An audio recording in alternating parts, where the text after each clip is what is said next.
Postponing your marriage beyond 30 years, you're postponing your child birth beyond 35 years of age, definitely you should. Indian women, they found that the fertility index itself is much lesser for Indian women when compared to. This is not a recommendation, but this is what your biology says.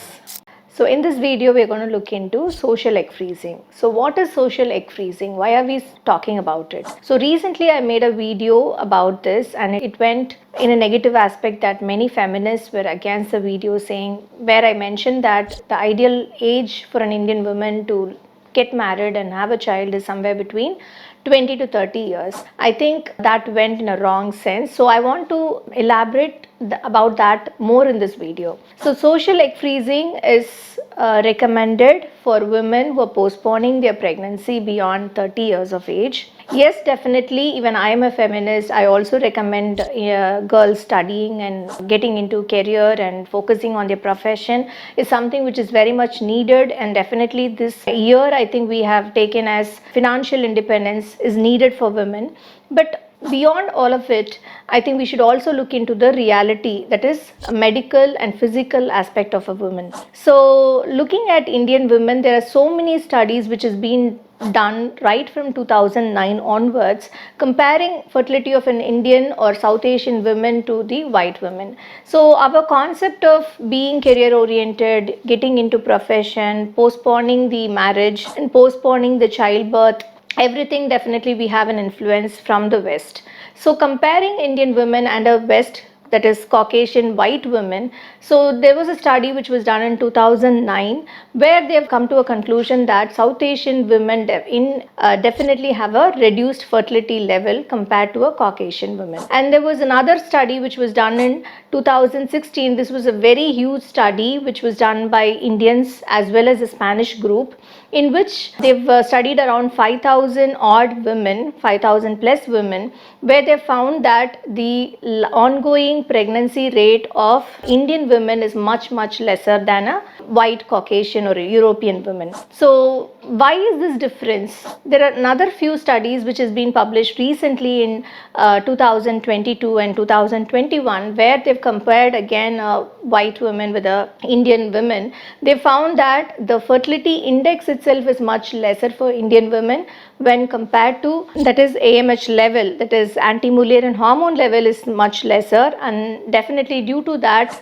as the age increases, the pregnancy rate, the ongoing pregnancy rate, the live birth rate, everything is much reduced for an Indian woman when compared to white women. So if the Indian woman is more than 30 years or 35 years, we have found that, and it's scientifically proven that even if you're going for IVF treatment, getting a successful fertility treatment is much lesser than compared to a white woman.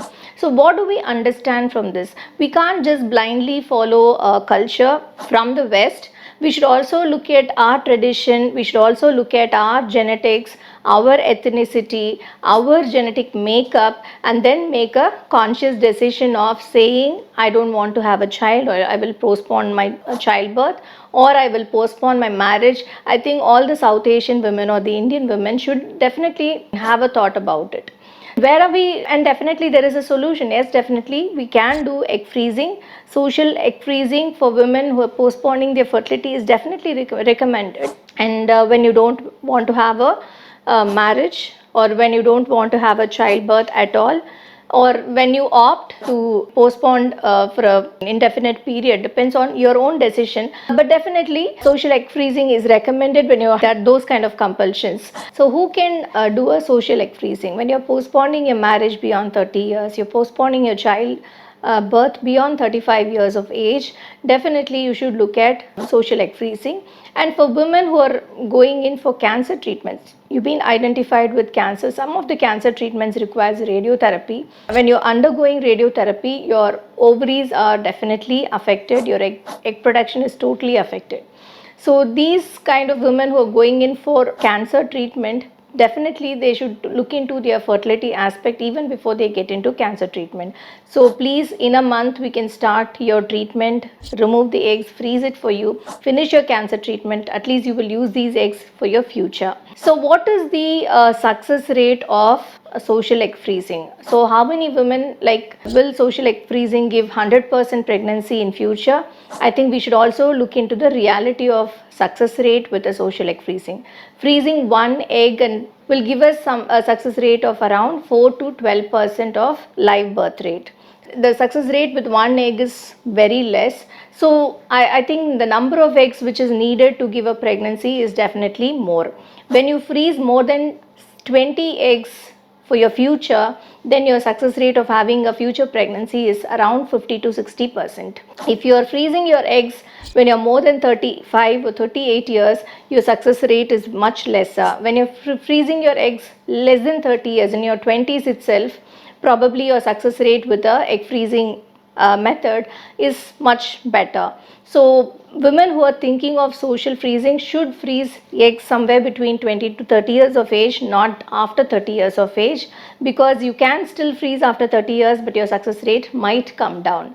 So considering all this factor, I think we as Indian women should think about marriage somewhere between 25 to 30 years of age, and definitely should think of having a child somewhere in this age group. This is not a recommendation, but this is what your biology says.